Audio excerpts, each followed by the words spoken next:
Hello friends, कसे आहात तुम्ही सगळे? आय होप सो तुम्ही खूपच छान असाल. तर आज मी चालले होते ब्लड डोनेट करायला. तर खूप दिवसापासून माझी ही इच्छा होती की मी एकदा तरी रक्तदान करावं करून. तर आज तो योग जुळून आला बाप्पाच्या कृपेने. तर मी आज आले होते इथे ब्लड डोनेट करायला. त्यांनी माझं सगळं चेकअप वगैरे केलं आणि फायनली माझं सगळं व्यवस्थित होतं, त्याच्यामुळे मी ब्लड डोनेट करू शकत होते.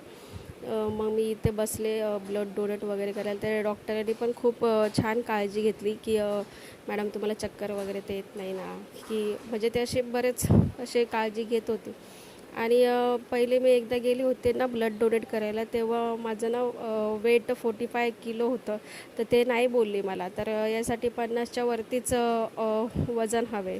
तर आता माझं वजन 64 झालेलं आहे आणि हे मी माझं दुसरं बाळ झाल्याच्यानंतर माझं हे वजन खूप वाढलेलं आहे.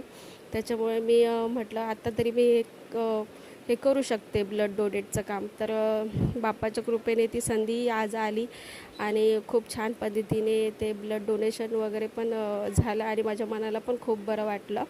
त्याच्यानंतर आता इथे माझं ब्लड डोनेट वगैरे करून झालं. त्याच्यानंतर त्यांनी मला ते फ्रुटी आणि बिस्किट पण दिलं होतं खायला. तर मी ते काही खाल्लं नाही, कारण की मी घरूनच जेवण वगैरे करून आले होते. आणि त्यांनी नंतर ते मला एक सर्टिफिकेट दिलं आणि त्याच्यासोबत हे कार्ड दिलं. ह्याचा उपयोग ना कसं होतं ना की जेव्हा आपल्याला फ्युचरमध्ये काही ब्लड वगैरे हवं असेल ना, की हे आपल्याला कार्ड दाखवल्याच्यानंतर लवकरच आपल्याला म्हणजे अवेलेबल होतं ब्लड. तर कसा वाटला आजचा मिनी व्लॉग नक्की सांगा आणि व्हिडिओ आवडल्यास लाईक करा, शेअर करा, चॅनलला सबस्क्राईब करा. चला बाय.